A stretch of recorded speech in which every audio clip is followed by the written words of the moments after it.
Seigneur, aide-moi. Là, je m'apprête à dire quelque chose et je sais que tu ne vas pas venir certainement le dimanche prochain. Dans l'eau, nous avons des entités qui nous appartiennent. Ne chassez pas toutes les entités de l'eau. Nous, on a aussi pour nous. Je vais vous expliquer pourquoi l'eau est la mère de toutes les divinations. Le pouvoir est du côté de l'information.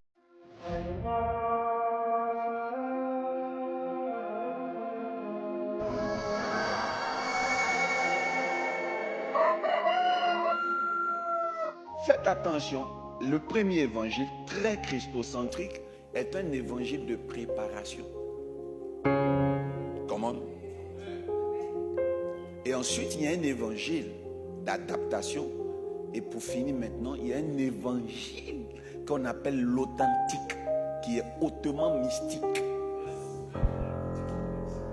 Il n'est pas opposé à l'évangile christocentrique. Ce que je veux vous dire, quand vous lisez l'Apocalypse, l'Apocalypse est le dernier niveau de la spiritualité chrétienne. Écoutez, la Bible dit qu'il y avait un ange qui était sur l'eau, qu'on appelle l'ange des eaux. Pourtant, quand nous, on commençait, alléluia, on chassait l'esprit des eaux. La pauvreté va rentrer dans certains foyers chrétiens parce qu'ils ont chassé tous les esprits des eaux. On ne chasse pas tous les esprits des eaux. Souvent, par maladresse, on chasse nos anges. Et l'un des derniers livres que j'ai écrit, c'est « J'ai chassé mon ange ». Maintenant, qu'est-ce qui peut empêcher Daniel de venir si souvent à la mer pour prier?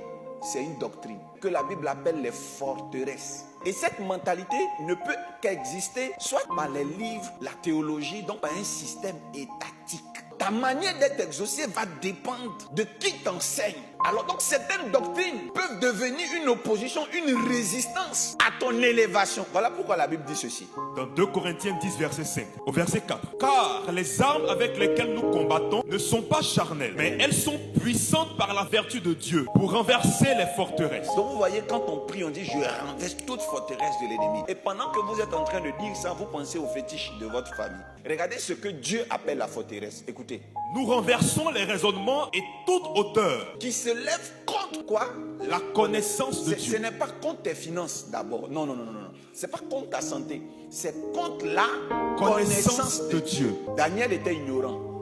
Dieu a utilisé le hasard pour qu'il se retrouve au bord de l'eau. Le pouvoir est du côté de l'information. Yes.